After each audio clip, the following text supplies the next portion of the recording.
guest this week on Veterans Chronicles is retired U.S. Marine Corps Sergeant Major and Sniper David Devaney. He's a veteran of Operations Iraqi Freedom and Enduring Freedom. And sir, thank you very much for being with us. Thank you, sir. I should point out that Mr. Devaney is also the author of two books, Surviving Combat and They Were Heroes. And sir, let's start where we always like to start. Where were you born and how did you decide to join the service? Okay, so I was born in Geneva, New York, and as I was growing up, things were, just that small town New York thing. And one day I ran by the recruiter's office and I said, you know what, I'm going to join the Marine Corps. So that was 1983. Spur of the moment, or was there something specific about the Marines that appealed to you? Just I wanted out, and that was a way out. And there was a friend, actually a guy who was a year behind me in school. He had joined the Marine Corps and he made it through boot camp. And I was like, well, if he can do it, I can do it too. So that's part of it. Boot camp means Parris Island. Talk about that experience a little bit. Yeah, Parris Island. It was a little struggle for me. I actually got through boot camp meal to meal. I didn't worry about day to day. I actually, said, okay, let's make it to breakfast, then let's make it to lunch and dinner. And so I lived meal to meal for 13 weeks. So I made it. What was the toughest part to adjust to? Toughest part was the fact that I was older than most of the recruits, and they expected me to right away be able to just take charge of everybody. And I didn't know how to do that. But once I got out to the infantry, I learned very quickly how to take charge. Some of the things that I've read is that the point of boot camp, particularly the Marine Corps boot camp, is to break you down and then build you back up. I don't know if they told you that at the time, but... Well, I was a drill instructor, so I know it very well. Yeah, you actually... You break them down until they feel like they're nothing, and then you build them up till they think that they're indestructible. And if you see a third phase platoon, in their 13th week, you're going to be like, wow, they look like a machine. Was that tough for you, the breaking down process going through the camp? Yes, no. Yeah, it was a long time ago. So, yeah, the kind of boot camp was a blur. So it was, 32 years ago. So. Well, not only did you make it through a boot camp with flying colors, you got transferred to Hawaii after that, so that's a pretty nice deal. Yeah, I wanted Camp Lejeune, and they gave me Hawaii. But actually, I was glad I went to Hawaii, because that's where I met my wife, too. So. Perfect. Well, and also out there is where I believe you started to become trained extensively in sniping, correct? Correct. So after I did 2 deployments, one through the middle, through Asia, hit 13 countries in 6 months. So I was only in for a year, and I'd been all halfway around the world. But then after my second deployment, we were in Okinawa for 6 months. I saw the STAY platoon, Surveillance Target Acquisition Platoon, or Scout Sniper Platoon they're called now. And I thought it would be a good idea to do it, so I did. And so I've been extensively involved in sniping ever since 1986 when I went to school. What was it about sniping that attracted you to it? You have a 900-man battalion, yet you have this little 16-man platoon, that is, doing these different things. They're the eyes, ears, and trigger finger of the battalion commander. And it just, I thought it would be cool to go to this, special unit and everything. But they're not really special. They're actually just support. So their job is to support the infantrymen on the ground, and they do it well. Guardian angels. A little bit of a ping-pong back and forth. You went from Parris Island to Hawaii, then, as you mentioned before, back to Parris Island as a drill instructor. How did that happen? Yeah, so I was in Okinawa on deployment, my 4th deployment, and the monitor who gives us our orders to go places, he sent me orders to Parris Island as a drill instructor, and I called him on the phone and I said, hey, Gunny, I was a sergeant. I said, hey, Gunny, I do not want to be a drill instructor. He says, well, you've got 2 choices. You can go to the Parris Island to be a drill instructor, or you can go back on deployment in 30 days, which would have meant I would have had to move my family from Hawaii to California and be on a boat in 30 days while I was in Okinawa. So it was almost impossible. So I went and became a drill instructor.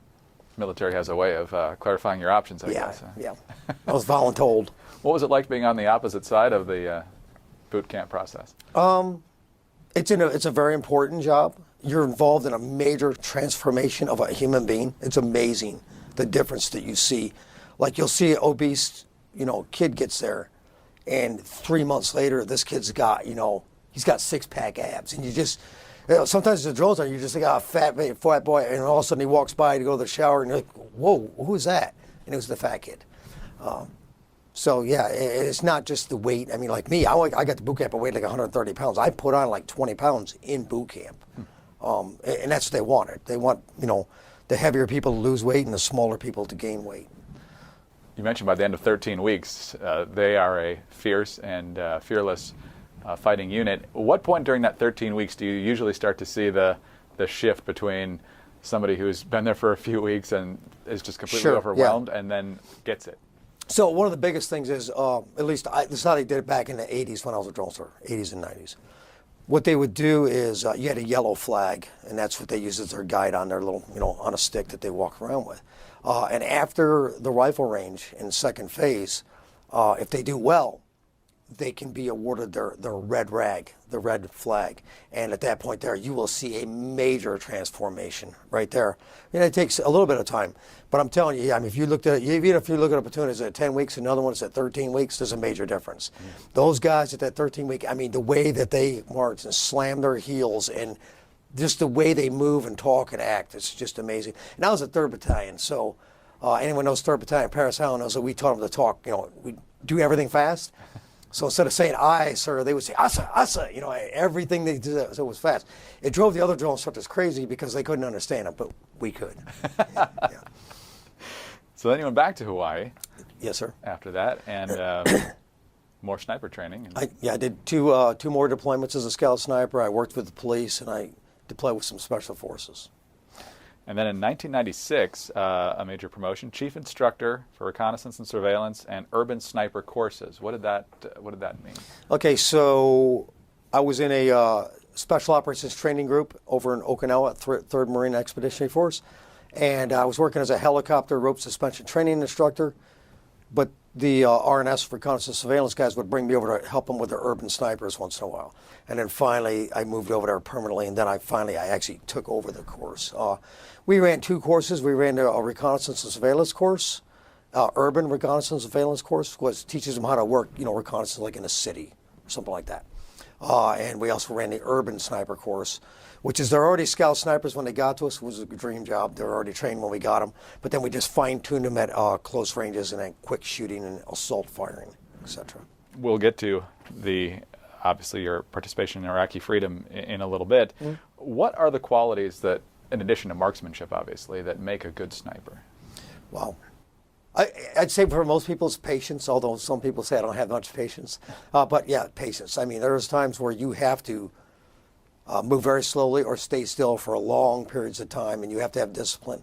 There are actually times that back in the 90s in Hawaii where I'd be on a radio for so long, out on a 10-day operation and never actually have a conversation with a human being. And literally I would call my wife and I would actually say over when I was done talking to get her to talk back. Because on a radio you always say over or out. Sure. And and you just weren't used to talking. But the amazing thing is you get out there with your partner and you start to know what they're thinking without even talking. And some people say that's not possible. It's absolutely possible. The only time you really have a conversation is like, hey, should we go left or right? We have a little conversation about it and we move on. I don't know if that answers your question. Sure it does. Yeah. And we'll talk about that a little bit more as we get into the combat portion of your career.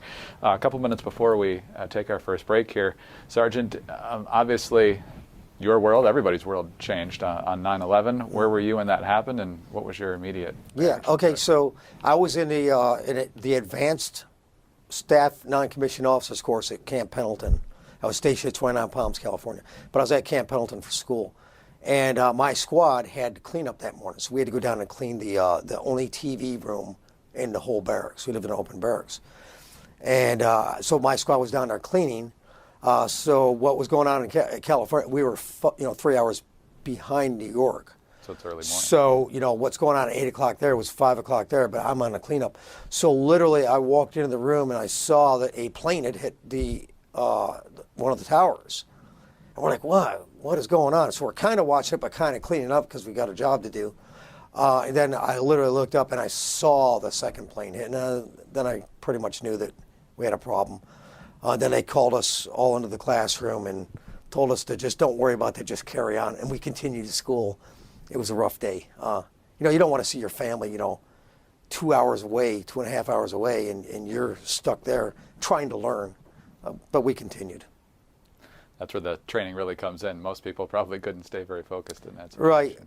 But I'll tell you what, there were some good things that came out of 9/11. I'm going to tell you right now. And when I left California, or when I left 29 Palms, or as you were at Camp Pendleton, to 29 Palms for that weekend, to see all the American flags, like all through Yucca Valley and Joshua Tree. They're just American flags everywhere. And I love the American flag, so I like seeing it flying. Yeah, that was amazing. The unity and the patriotism was absolutely on full display. We've kind of lost that now. And so what were your next orders prior to deployment between 9/11 and your first deployment? Okay, so at the time I was with Alpha Company, or Animal Company 17, 1st Battalion, 7th Marines, out of 29 Palms. So we got out of school, went back to our unit, and we knew we were going to, we pretty much knew we were going to war. So we went back and we started training and everything. And so I actually went on another deployment over to Okinawa and over to Asia after 9/11 without going to combat. But then we came back from that deployment. We knew almost immediately we were going to Iraq. So we downloaded, got rid of a bunch of Marines that were getting out, got a bunch of new ones in, trained them, and launched off to Kuwait first of the year. And how soon did you go in after the start of combat Oh operations? my God, we sat in Kuwait for almost 2 months, maybe more, I don't know. It was a long time, living in big old circus tents and sandstorms and dust storms, and sandstorms are undescribable. Unless you've been in a sandstorm or a dust storm sometimes, you have no idea how bad they are. You can't even breathe. Sergeant, let's take a quick break. Sure. We'll be right back on Veterans Chronicles. Our guest is U.S. Marine Corps retired Sergeant Major David Devaney. We'll be right back. Welcome back. This is Veterans Chronicles. I'm Greg Corumbus, honored to be joined today in studio by retired U.S. Marine Corps Sergeant Major David Devaney. He's the author of 2 books, Surviving Combat and They Were Heroes. And sir, we just left off before the break. You were stationed in Kuwait, ready to go in. What was it like to get those orders that you were about to cross that border? We couldn't. I and most Marines, we could not wait because we were sick and tired of waiting. So when we were sitting there at Camp Coyote and we saw all the UN trucks running the other way out of Iraq, we knew it was on. And then next thing you knew, we started getting the scud alerts and everything. At the time, though, we'd already left our base. We were up in a place called the dispersal area. So we were sitting for days up along the DMZ, just doing absolutely nothing. So you had no heads, restrooms, latrines, whatever you want to call them. You had no shower, no nothing. So this already started, and we're already in our MOP suits, which is our for chemical warfare and all that. So, and we stayed in those for weeks, and yeah, we were pretty ripe. The march from Kuwait to Baghdad was obviously quite rapid. You mentioned before the break what it was like to survive a sandstorm. It was very well documented, the sandstorms that affected U.S. troops before getting to Baghdad. To what extent were you close or even involved in that? Oh, absolutely. In fact, it was the 25th of March, I believe is the exact date. I'm pretty sure it's exactly right. It was a beautiful morning. You heard birds chirping, which isn't all that common in the desert, but you heard birds chirping, and it's just a beautiful morning. And you look around, you clean your rifle, get yourself ready to move and everything. And we lined up getting ready to roll.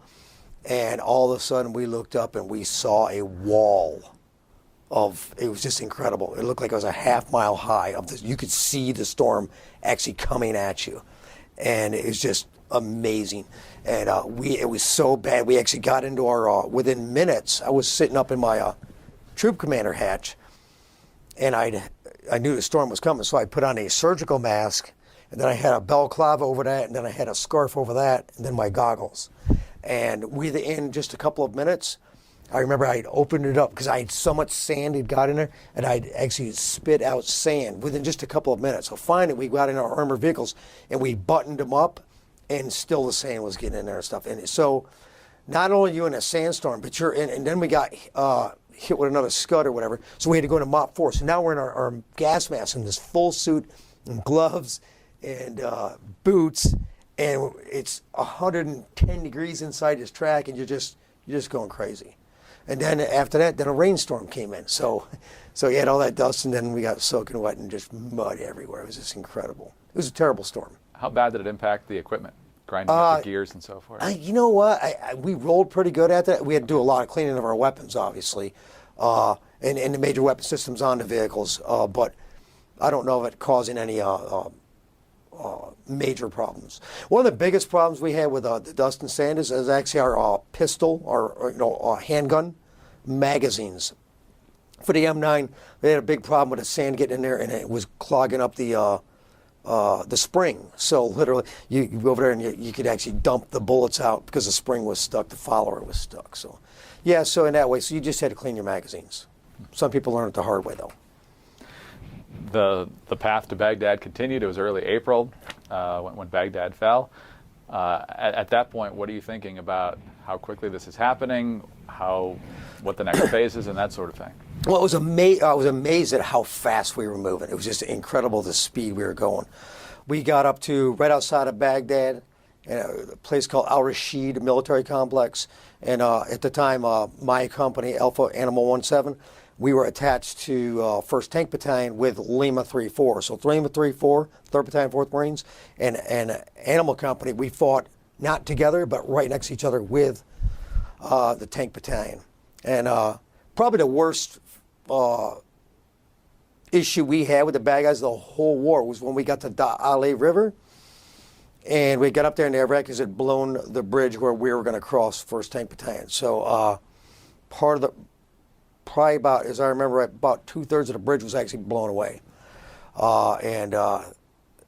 So we had to get ready. We had to fire these line charges, which is a huge charge filled with C4, and it blows up a line of things to move mines and all that stuff. And the whole road was mined. So anyway, that night was the roughest night we ever had. They started shooting RPGs at us like they were mortars. So literally, just all night long, you just had these rockets going up and exploding, blowing up the buildings all around you, and just glass crashing everywhere. And I was literally so tired that I was laying down on the other side of a track because the fire was coming from the other way, but it really didn't matter because it was just blowing up everything. But I was laying there, and one of my corpsmen came over and he says, First Sergeant, got to get up. They're bombing us. And I'm like, Doc, just leave me alone. I'm tired. I was so tired that I just didn't care anymore. Finally, I did get up. So we got up in the morning, and then they started hitting with artillery. So yeah, that about 24-hour period of time was probably the worst time we ever had with them throwing stuff at us. But once we crossed that river, it was whatever. So we got into the complex there, and we held up, and we attacked. So we attacked into the complex in one morning. Then we attacked the next part the next day. And then my CO, my commanding officer, walked up to me in the morning and he said, First Sergeant, hey, we're going into Baghdad. It's right there. We're going in. And I was like, oh my God, you mean we're not going to starve them out or something? We're not going to wait? He goes, no, we're going in this morning. And I remember looking at the CO. I looked at him. I said, sir, hey, look around. Because all the Marines were surrounding us. We had about 270 Marines at that point. I said, look around. I said, watch, half of these kids will die today. He goes, I know, First Sergeant, but get them ready. So we went and got them ready, and we rolled in there, and I was wrong, thank God. But there were a lot of dumb people that didn't make it through the day. But then we moved into a place called actually it was next to the Baghdad Zoo, the Martyrs. We called it the Martyrs Mall when we were there, which had like a Vietnam Wall, but for martyrs. So people who had killed Jews and Americans. That's the way they explained it to us. Anyone who had murdered Jews or Americans, their name went on this wall. And it was a circular wall. And it was amazing how many names were on there. I never really heard about that in the news media, but no, I was there. So that's the first I heard about it. David, let's take a quick break. We'll be right back and conclude our conversation here on Veterans Chronicles. Thanks for being with us this week on Veterans Chronicles. Honored to be joined in studio today by retired U.S. Marine Corps Sergeant Major David Devaney. He is also the author of 2 books, Surviving Combat and They Were Heroes. And Sergeant Devaney, when it comes to the run up to Baghdad, which, as you mentioned, was just so much faster than even you anticipated, what was the role for snipers at that point? Was it simply as part of the combat mission, since you're on the move so much? It's actually a really great question. We were moving so fast, scout snipers could not do what scout snipers normally do. So what they would do is they would roll up, and when the division would stop, all the snipers would start getting into a defensive position. But we moved so fast. Traditionally, you want to get your snipers ahead of you to, use their eyes for information and their weapons for destroying. Now, a lot of people don't realize that we actually destroy more enemy with our radios than we do with our rifles. So, why shoot them when I can drop a bomb on them type concept. So, yeah, we do a lot of damage with our radios. And you don't give away your position. Right. So, yeah, until we got into, like up into Baghdad, the snipers were, like I say, we're just moving so fast. But there were times where we'd stop for the night or whatever, and we'd have to go cover an area, and they would assist. But once we got up in Baghdad, then they started going back into their traditional type roles. Obviously, as time went on, later that year and then on to the next couple of years, the sectarian conflict brewed up, and obviously that would change the role of the snipers, I would imagine, quite significantly. Sure, yeah, absolutely. And they did a lot of things, but one of the greatest things they did, in my opinion, was they would cover roads. So what they do is where the bad guys were planting IEDs, they'd sit there and wait for them. So you start planting an IED, and then you don't make it through the night. Whispering death comes in there and eliminates you. Being a bad guy is very dangerous. If you're a bad guy, sometimes you get eliminated. After all the training that the snipers go through, in your case, almost 20 years, finally facing the reality from all the snipers you've talked with and all the ones you've dealt with, does the training prepare them for the reality? Yes and no, absolutely. Because they're so well trained, they're ready for what's going to happen, but you can't be ready for everything. I heard people say that, snipers are cowards and all that. That is a ridiculous statement. What other weapon on the battlefield for about 45 cents can positively identify a target, know for a fact it's a bad guy, and eliminate that threat and no one else for 45 cents? Who can do that? Nobody. It is the cleanest type of warfare there is. You positively identify a bad guy and you eliminate the threat, period. There's dropping a 5,000-pound bomb on him? Oh, that's real clean, isn't it? I mean, don't get me wrong, we should do that. But to criticize snipers and scout snipers for what they do is absolutely, it's ridiculous, because nobody else has a positive ID on what they're shooting at most of the time, for the most part. Why do you say 45 cents? Because that's how much a bullet costs, 45 cents. Okay. Yeah. Actually, in Vietnam, they were called a 13-cent killer. So for 13 cents, they were killing people, okay? And they had a 1.3 kill ratio in Vietnam. The infantry had a 55,000 round count per kill. So, yeah, they're cost effective. Absolutely. It's a very dangerous job. We've lost 22 Marine Corps Scout snipers already, that I know of, already in these conflicts. That's a lot of Scout snipers to lose. When you've only got a couple hundred, probably at the most 300 snipers in the Marine Corps at any one time, actually doing the billet, to lose 22 of them, that's a big deal. For non-service members, for civilians, a lot of them get their understanding of what a sniper's life is like probably from watching the movie or reading the book, American Sniper. Feel free to comment on that if you want. But sure. my main question was, you saw some of the moral conflict in the character as he's trying to determine and make a decision on whether this is a threat or not. Sure. Just talk about the process that sniper will go okay, through. so I teach combat psychology. I go around and give speeches about preparing people for combat, or sometimes when they come back and they have issues. Here's what I tell them. That person carrying an AK-47, their age and their sex is totally irrelevant. If someone's carrying a weapon, they're a threat, you kill them. I don't care if it's a 6-year-old girl or an 80-year-old man. If they're a threat and they're going to threaten your friends, your fellow Marines and sailors, the corpsmen, you kill them. That's all there is to it. I mean, it's very simple. I mean, what do you do? You're going to let the 6-year-old kill your friends? Hey, you know what? Picking up a gun when you're 6 years old it's a dangerous thing to do. So now, but for anyone that thinks we're running around killing a bunch of 6-year-olds, they're absolutely crazy.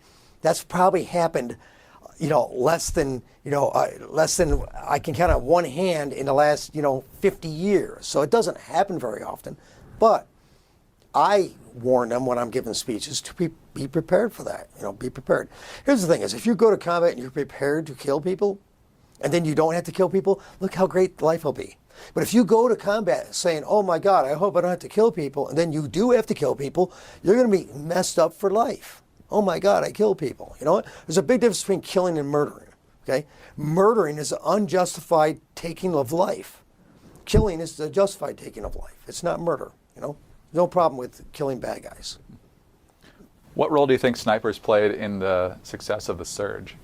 Let me tell you, the snipers from the SEALs, the Army, the SF units, and the Rangers and the Marines, it is incredible the amount of enemy threats that they have eliminated. Here's the thing about that, you know, that confirmed kill. You talk about American Sniper, 160 confirmed kills. The guy did a great job. Everybody knows me, did a wonderful job. But I'm not sure where the number 160 comes from, because no one can tell me the definition of a confirmed kill, because there is no such thing actually is a confirmed kill. Even though people use it all the time, go to DOD and get their confirmed kill counts. There's no such thing. So I don't know where these numbers come from any of these guys. Oh, I killed 13 people. Oh, how do you know that? Just because you think they went down doesn't mean, until you go over there and thump them in the eye, how do you know they're dead? But anyway, I did read the book, American Sniper, and I saw the movie. And although there are faults in it, it is probably the best movie ever made to show what a sniper goes through. Put it that way. We're talking with David Devaney. We've got a few minutes left here in our conversation this week on Veterans Chronicles. Obviously, in the past few years, we've seen what seemed to be a stable situation in Iraq devolve with the rise of ISIS and so forth. Whether that plays into it or not, what do you think of most? What are you most proud of when you think about your time in Iraq? Oh, wow. Okay, so some people will say, oh, I hope they didn't die in vain. You know, let me tell you something, none of our warriors died in vain. You know, listen, people die every day. People die. There are people dying right here in D.C. right now from heart attacks and cancer and getting run over by cars and murder, whatever. So people die every day. And, you know, dying is bad. So when your 19-year-old son dies in a car accident, or your 19-year-old son dies in combat, they're both dead. To me, the guy that died in combat, that's honorable. That is something to honor. I mean, of course, you're going to honor your children no matter how they die. But to have a relative die in combat, to me, that's honor. You know, the same person could have died crossing the street or riding their bike or whatever. So I think it's important for people to know that they never died in vain. And I'll tell you, people say, we fight for God, country, and Corps. That's absolutely not true. I've never fought for God, country, and Corps. I fight for the guys on the left and right of me. Let me tell you the greatest thing about combat. In combat, when you're in a fight, no one looks around and says if he's black or white or brown or whatever. No one cares. They don't care what religion you are. They don't care where you came from. We all fight together. We don't look, you know, all that stuff goes away. There's no discrimination in combat. That's for sure. When you're in combat, do you think back to the training you went through and everything that you were taught, everything that was built into you make a lot more sense? Well, let me tell you something. Whenever I've been in a fight, I did not think. I just acted. Okay, there was no thought whatsoever. Sure. I just do things. Now, I'll tell you, I've told many people, I've never been scared while I'm fighting. I'm not scared when I'm fighting. It's after the fight that when you come flying down from that adrenaline rush, that just is, let me tell you, the adrenaline rush you have in combat is absolutely amazing. It scares the hell out of you. But that's why you got guys that come back from combat and they do all kinds of reckless things. They drive recklessly, they buy motorcycles and drive recklessly, they skydive, etc. It's not because they're reckless, it's because they want that adrenaline rush they felt in combat. And there's nothing like the adrenaline rush of someone that tried to kill you, especially when you win. Just a few minutes left now, and David, especially since retiring, but I think this was a major concern of yours even while you were on active duty, just want to get your thoughts real briefly on the concerns you have with the way that battlefield honors are bestowed. One of your big concerns is that the bigger the honor, it usually depends on the higher the rank. Many times, absolutely. So, you know, and some people are going to get upset about what I'm going to say, but I really don't care. If you were to take a second lieutenant, his actions, and you took a lance corporal's actions, identical actions at different times, the lieutenant will absolutely get a higher award. I guarantee you that. In my book, They Were Heroes, I've got a story in there about this young lance corporal who absolutely should have had a Navy Cross, and he gets a Navy Achievement Medal, Navy Marine Corps Achievement Medal, and not even a V device on it. It's absolutely ridiculous, okay? That's not why I wrote the book. I didn't write the book to complain about awards. It just kind of, people got that from the book. That wasn't, there was no intent for that to happen. People that read the book are the ones that figured that out, that, the award system is it's been messed up for a long, long time. How do you fix it? How do you fix it? Award people properly. The problem is, especially in the infantry, is you have a lot of people that will say, oh, he's just doing his job. He's just doing his job. You're infantry, just doing his job. Well, they are just doing their job, but they're doing it exceptionally under extremely adverse conditions. You've got a 19-year-old corporal that's leading a 13-man squad or 17-man squad, because he's got attachments, in combat. This kid's out there. He is this senior man, 19 years old. He is not making just tactical decisions. He's making decisions that can affect international relations. What he does and doesn't do. These kids are absolutely incredible. I hear people say, oh, the greatest generation of World War II, and they are a great generation. This is a great generation now. I always hear people say, you know what, go Google someday, kids these days, that statement. You always hear, oh, kids these days. That's a bunch of garbage. Since the Romans, people have been complaining about the disrespect of kids these days. So, I guess what? It's a bunch of garbage. Kids these days are great. Well, certainly the ones that serve so honorably. Another thing you mentioned is that a lot of times, whether or not a person receives an award that they're probably due, a battlefield honor that they're due, is based essentially on the writing quality of the person nominating them. Oh, absolutely. So if you've got this English major that writes the award, and then you got this whatever major, basket weaving, underwater basket weaving, and he doesn't know how to write, that this guy does, he knows how to flower things up, that'll make a big difference too. So yeah, but it's that way with everything in life though, everybody's got a boss that, can or cannot write or whatever, but it is an important point though. In addition to the point about some of the discrepancies in battlefield honors, tell our listeners a little bit more about why you wrote the book and the message you wanted to get across about these heroes. Okay, so long story short, I was picked as an editor for the United States Naval Institute's Proceeding magazine. I did it for 2 years. While I was on breaks, I would tell stories about these great young heroes. And one day, the Naval Institute press main dude was in there, and he says, hey, why don't you write a book about them? So after him saying that for a few months, I went and I did the research for about 5 months. I spent about 5 months writing, basically a football season. And actually on the 11th year, 11th month, 11th day, 11th hour, 11th minute, I hit save for the very last time on my portion of the book. So on Veterans Day of 2011, 11, 11, 11, 11. So all the 11s I could, and I hit. Now I didn't intend for that to happen until that morning. I realized, hey, this is Veterans Day. So anyway, I wrote the book to tell these stories of these kids. It's called They Were Heroes. I originally wrote it as heroes you've never heard of. Because I'm going to tell you, other than Dakota Meyer in my book, you've probably never heard of anybody in the book. But their deeds are just absolutely incredible. And about a third of my stories are actually about Navy corpsmen. We're just absolutely incredible. Sergeant Major Devaney, thank you so much for your service. Thank you. Thank you for your time in studio with us today. God bless you. Semper Fi. Semper Fi to you, sir. All right. David Devaney is a retired U.S. Marine Corps Sergeant Major, served in Operation Iraqi Freedom, multiple tours. He is the author of Surviving Combat and They Were Heroes. I'm Greg Columbus reporting for Veterans Chronicles.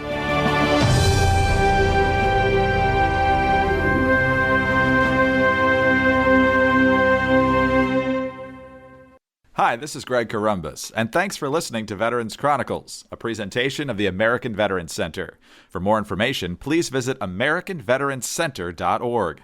You can also follow the American Veterans Center on Facebook, and on Twitter, we're at AVC Update. Subscribe to the American Veterans Center YouTube channel for full oral histories and special features, and of course, please subscribe to the Veterans Chronicles podcast wherever you get your podcasts. Thanks again for listening, and please join us next time for Veterans Chronicles.